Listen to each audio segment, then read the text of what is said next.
I would like to dedicate today's thoughts, Divrei Torah, Sicha to Li'ilui Nishmas Avram Nachman ben Zev, Zichron Levracha, Embassy Tzaddik that was Nifta the other day, Avram Wolfson, Jew who dedicated his life to chesed and to mitzvahs and quote Shemayim. In fact, the Haftarah that we read last week, Zechariah,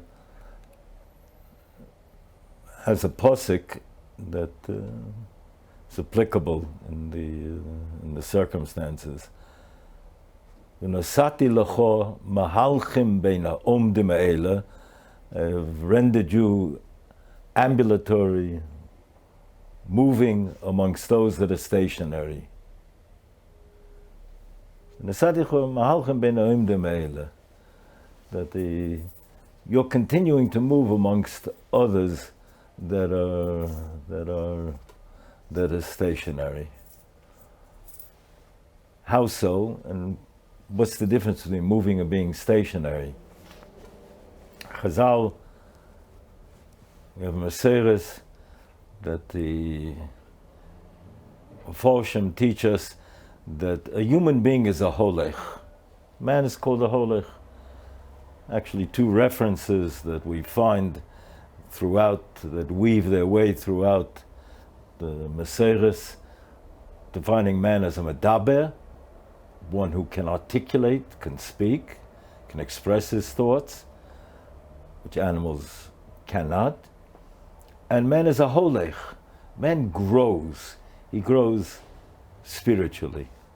A malach is an omed. A malach is stationary. A malach is programmed. That's why a malach, when he does one shlichus, each malach has his designated task, and he doesn't have choices to make. If a man is a holech, then he is, in fact, making choices. He's moving from position to position, from level to level. One might think that after a person departs this earthly existence, he no longer is in that interactive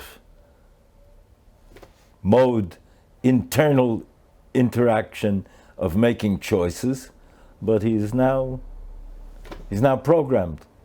He's come to the resolution. So he no longer grows.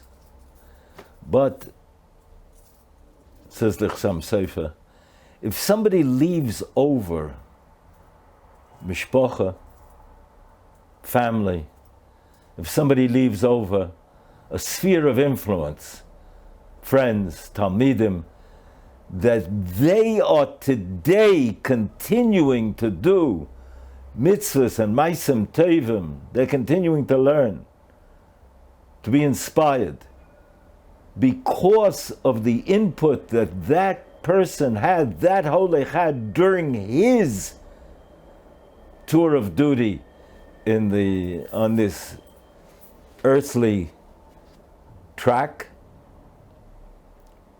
then today he continues to be a holech even amongst others that did not, lo aleinu, leave such a sphere of influence.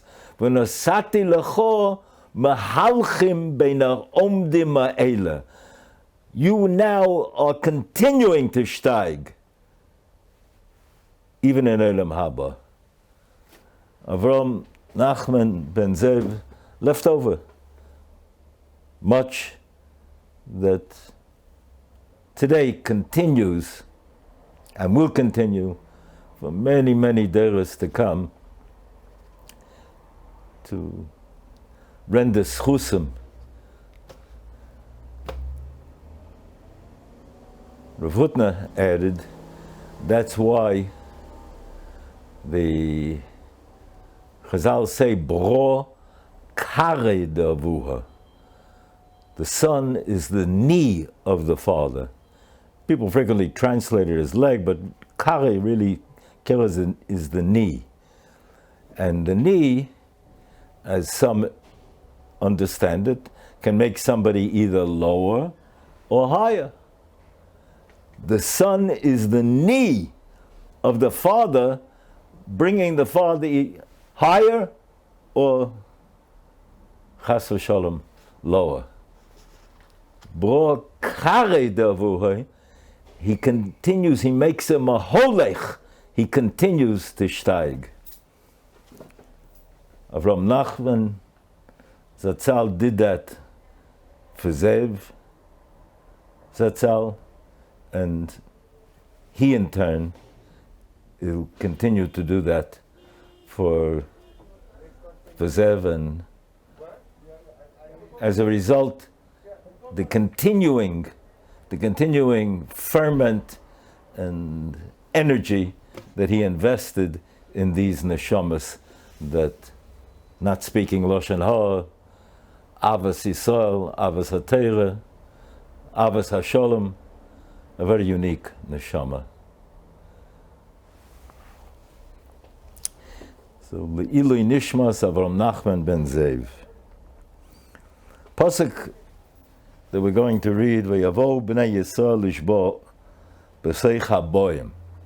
Amongst those who are coming, there are, Torah T'mima brings a limud from the Yerushalmi that b'teich, v'nikdashti b'seich b'nei Yisrael, Rebbeinu Shalom, there's a concept which really doesn't have an adequate translation in English of kedusha, sanctity, specialness, designated for higher significance, dedicated. But we approximate when we talk about kedusha. Dovish kedusha, something of sanctity. In the Babli, the Mishnah and Megillah lists those things that need our kedusha, kaddish, those things that need a minyan. There's a listing of things that need a minyan, and there are a few limudim. There's a limud that the Babli uses, Eda. There's a limud that the Yerushalmi brings. What's interesting about the limud, Rashi says that when there were 10 brothers, right? B'seich haboim, there were 10. That's the basis of this unit of 10, because Benjamin wasn't with them and Yosef wasn't with them, so that means there were 10. Now, Dovish B'kedusha means you need the 10 as a unit. The 10 come together. What deserves notation, what seems to be a bit strange, is that Rashi says they came in 10 different gates of entry. They separated. One pshat is that why they separated is that they didn't want to arouse suspicion. Reuven ben Yaakov, Shimon ben Yaakov, Levi ben Yaakov, might be suspicious. Why are they all coming? Another reason, a positive reason, is that they had themselves gotten to the point that they had decided that they're going to fan out and separate to cover more territory, to search for Yosef. That was the game plan with which they descended to Mitzrayim, and they now wanted to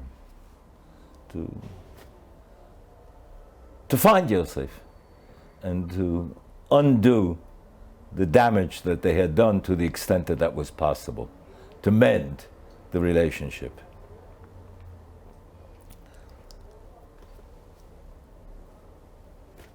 comes out strange is that you're talking about bunching together for a minyan. And then you're talking about fanning out and separating. Somehow, what we're being taught, according to this drash, is that it's not a contradiction. For each of the shvotim to come in their gate of entry, for each neshama to find its user-friendly door to come in, is not a contradiction with being part of a unit, part of a tzibur. Being betoich that we can all be counted together for a minyan. Let's go one step further. Perhaps we might say, Chazal teach that kishem shepartzufeim and adoim, just like their faces are not the same, kach deoseim, their opinions, their ideas, their views of life are not the same. Elsewhere, Chazal teach that the fact that the Rebbeinu Shem created us in this manner, that our countenances are different, our faces are different, was another expression of chesed, of kindness from the Creator. Because it will be a very confusing world if we all looked alike. Go know who's your creditor, who's your debtor, go know who's your friend, who's your foe. Very, very chaotic world. So it's a chesed that partzufeim ein odem, their countenances are not the same. My chavrusa, Reb Yossel Zenver Zatzal, often said, then if Chazal compare partzufeim to deoseim, it must be a maila, it must be an advantage, the fact that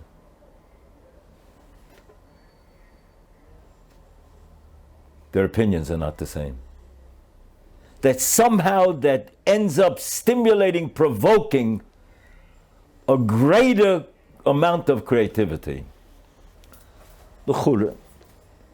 Apparently, it would seem that's behind the idea, the Gemara and Chagiga, Daf Gimel, that the more Torah that's learned in the world, there's a greater proliferation of Torah through more ideas, people learning Torah in the world. There's a greater Gilui Shechina in the universe that comes as a result of that.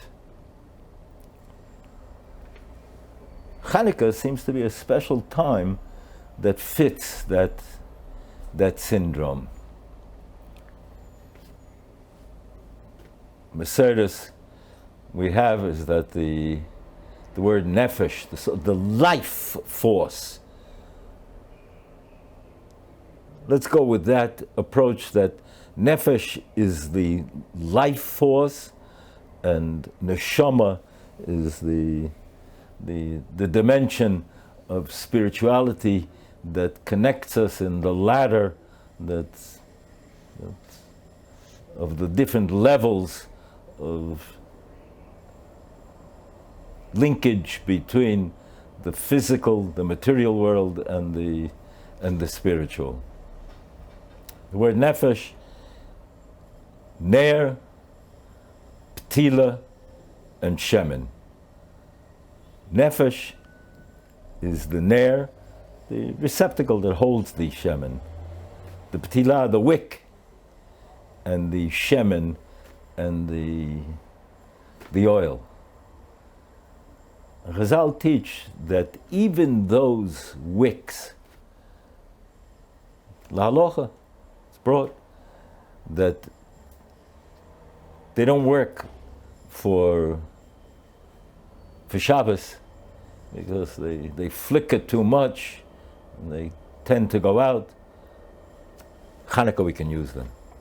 Because Hanukkah is a time of another dimension of Gilui Shechina, of embracing all the totality. It's a kind of visual keteris, a visual incense that we see in the light.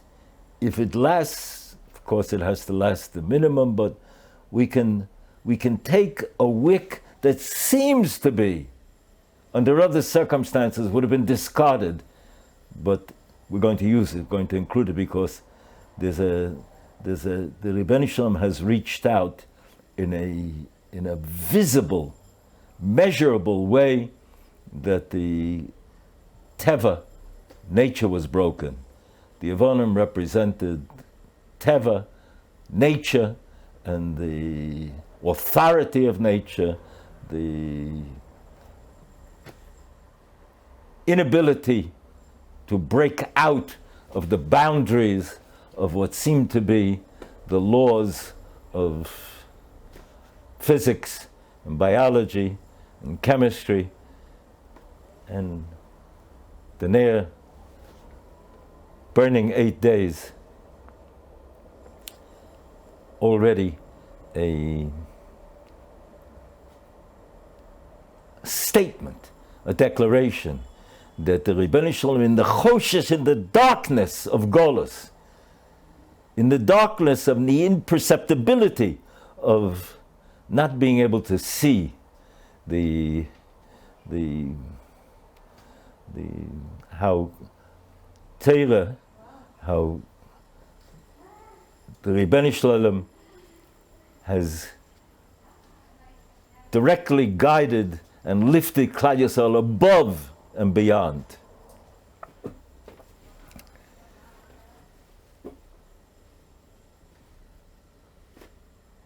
Yosef, Chazal teach that when he was going to bury Yaakov, he came to the bore in which he had been saved and recited Baruch she'osa li nes b'makom hazeh. What was the real miracle, says the Meshech Chochmah? The miracle, I shouldn't say real miracle, but the purpose of the miracle was the hishtalshelus hadvarim, the sequence of events that brought Yosef to being in charge, to being the viceroy of Mitzrayim at a time of need, a crucial need. But the hashkoch every step of the way. Providential guidance,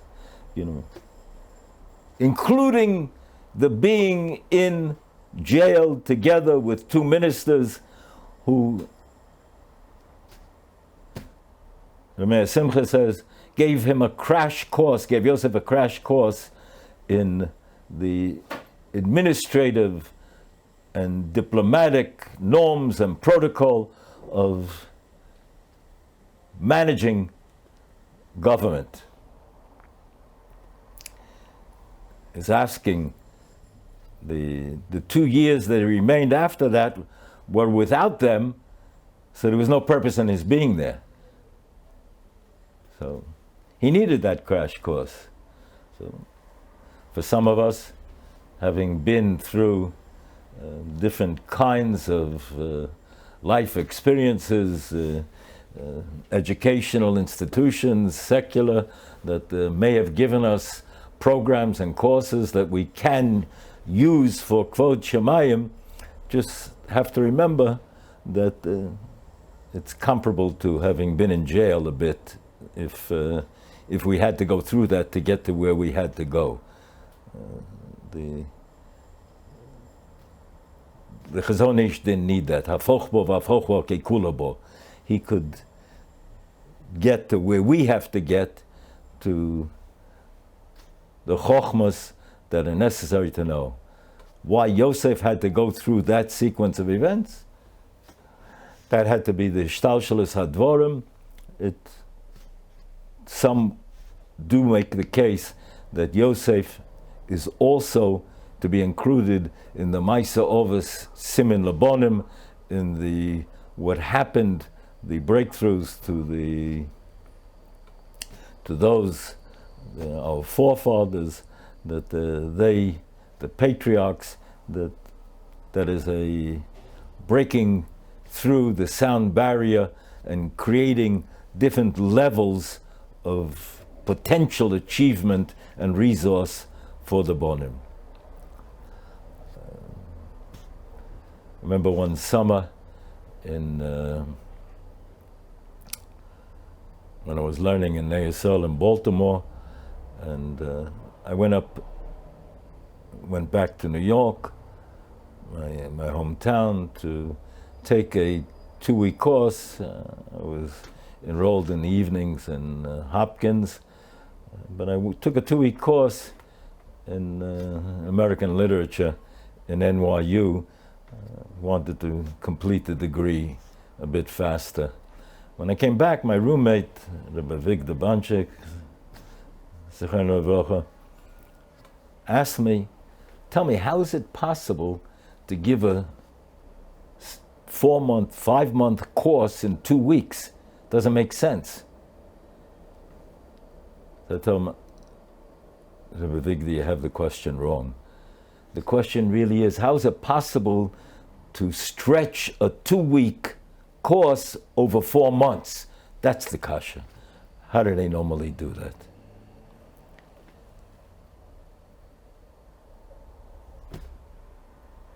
Chochma bagoyim tamin.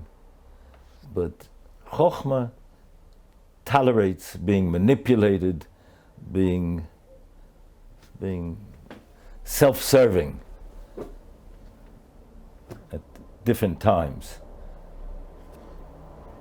Everybody has the test, and without the ideals and norms of halacha, it's supremely challenging. Chazal teach that it's brought la halacha, brought in Shulchan Aruch, that this week, this coming week, we're going to have the tainus, a week from tomorrow, of Asor B'Tevis, but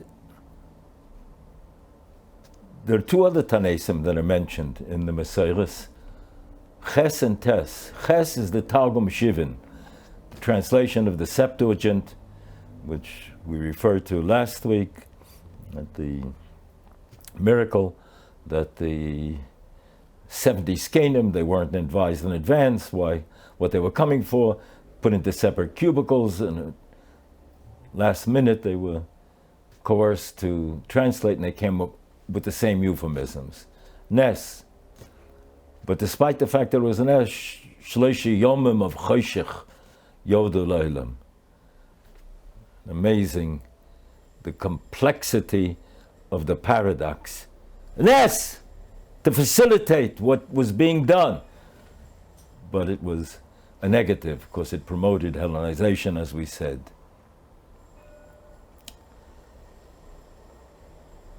That Targum, the compliment, but it's, as the adage goes, damning with faint praise. It becomes then merely another piece of literature. If it's only another piece of literature, then it becomes equated with the rest.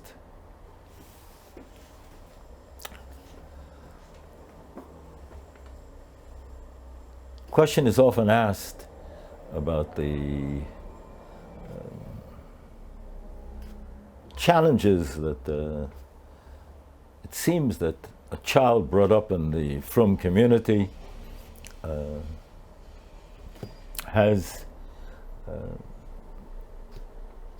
is being deprived of certain exposure to certain ideas and disciplines. Recent research has shown by secular social scientists, recent research has shown that the child brought up with the discipline of learning Talmudically how to view the world, which we would submit that's probably the best way to understand the Chazal in the Gemara and Sanhedrin, Daf Tzadik Aleph, that the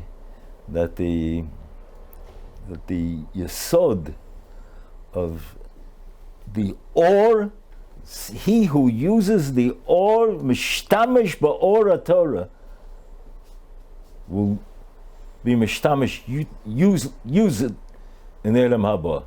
It would seem to be a negative. It seems to be doing what we're told not to do, not to use it, the Torah for some merely pragmatic advantage. But perhaps this is what the Torah is teaching us, this is what the Chazal is teaching us, is that to get to the point where it's natural for you to view the world through the lens of the Talmud, the shtamish, to utilize it. The Ben Ish Chai says on the Posek, in the Chukosai, that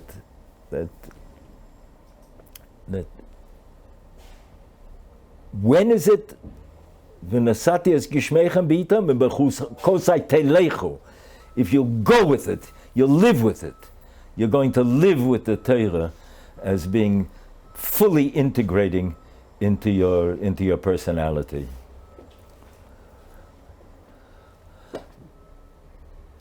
Yes, that there's an inyan of Kvod Shemayim, that the Gentile world should understand and see the magnificence and the beauty and the grandeur.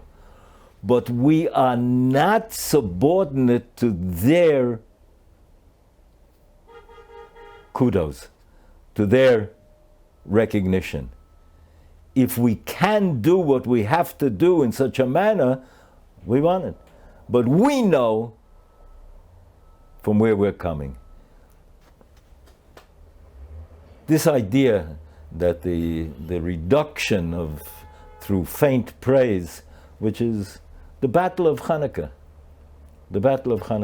and it was the battle that Yosef succeeded in resisting in Mitzrayim, that maintaining the integrity, that tension, the balance between Ephraim and Manasseh being clothed as young Egyptian princes, but yet maintaining the internal integrity and devotion to the ideals of Torah and the norms of Torah.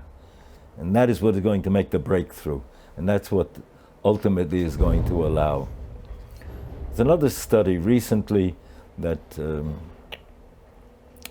Yedidi Ahuvi, Reb David Gottlieb, just recently sent me about some great prime environmentalists that are revisiting and challenging the Malthusian principle of the danger of overpopulation, and that the contrary, every neshama, every soul that comes down to this world is potentially adding something to the mix, is potentially bringing something new.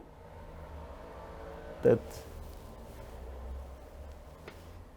provu umilu as fill the land, not just with bodies but with ideas, insights. It's amazing that Reb David just sent this to me, this article today. Non-Jewish icons in the world of environmentalism have now come to this recognition,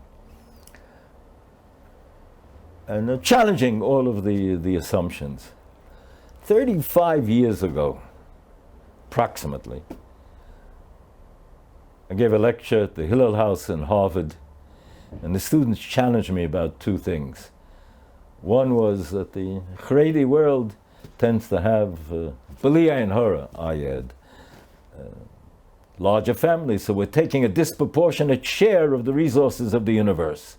Then, 35 years ago.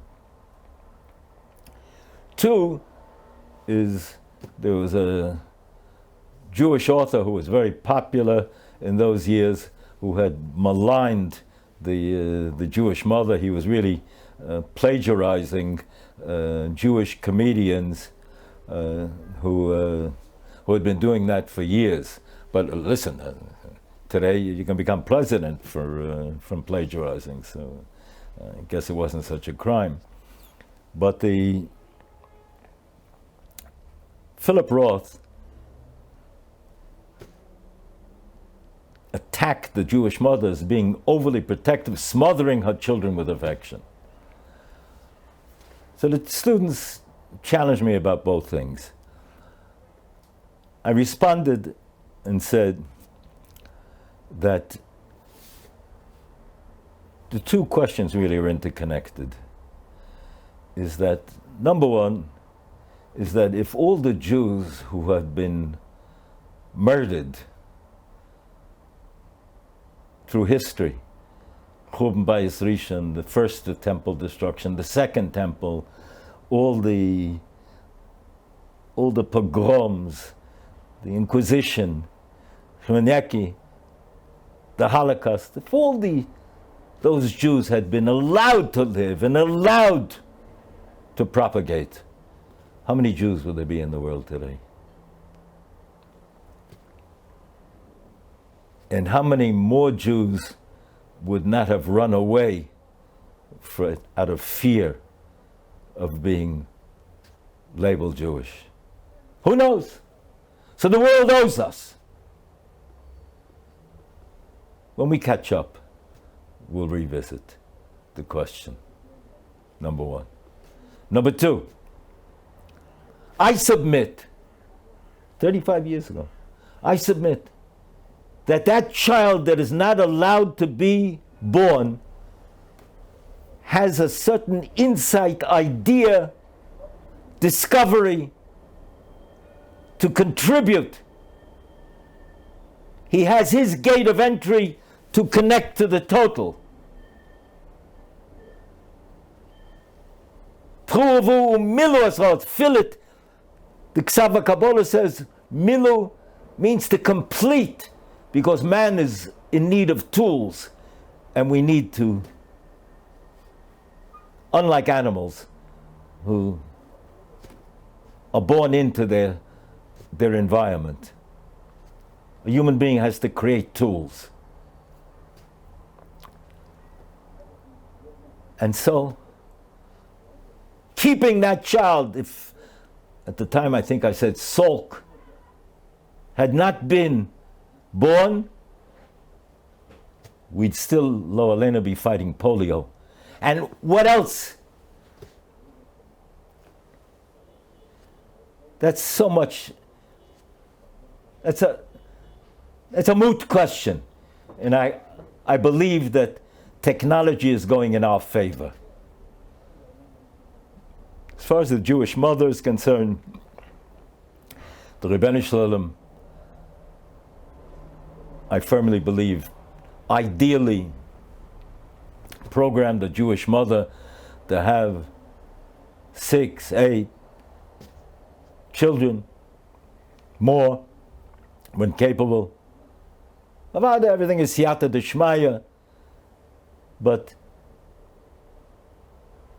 ideally.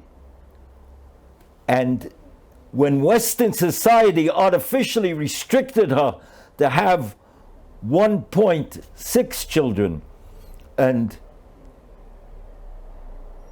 all that love that she's programmed to distribute among 6-8 is now foisted upon that 1.6 children. When I was at Hopkins, somebody did a study. The alumni of Hopkins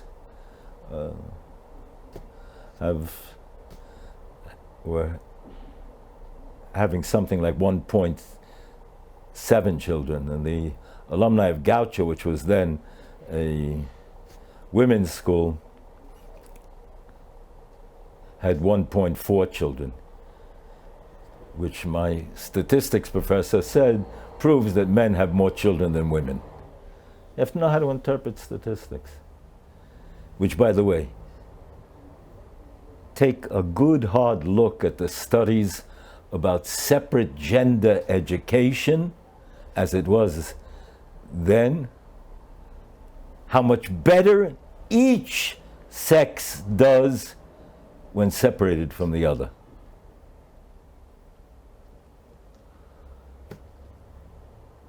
And so,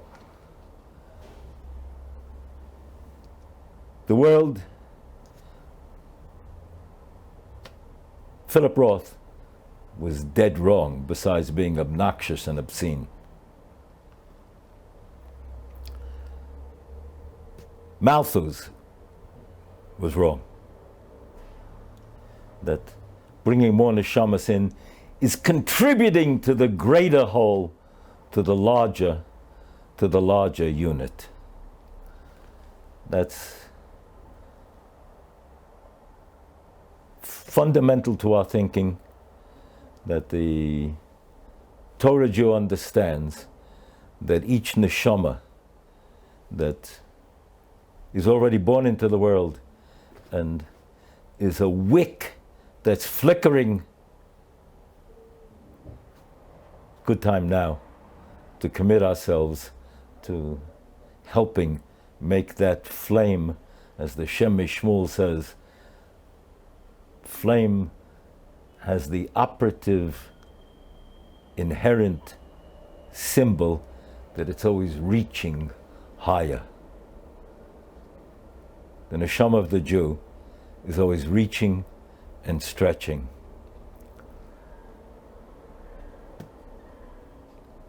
Rebbeinu Shem should give Klal Yisrael the continuing strength to defy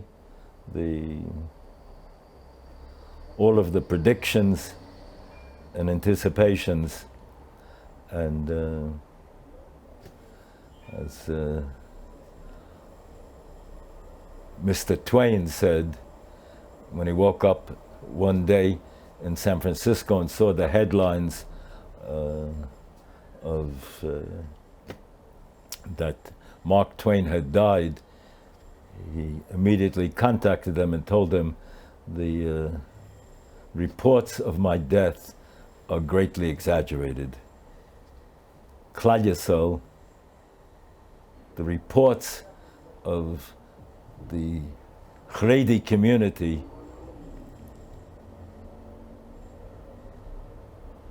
not being productive, creative, energetic, are greatly exaggerated. The Rebbeinu Shem should give the koyach. Chinuch is about hischadshus, renewal, and that renewal will always be in keeping the two poles, the uniqueness of each neshama and the connection to Am Yisrael, both within my vision, within my reach, and my commitment.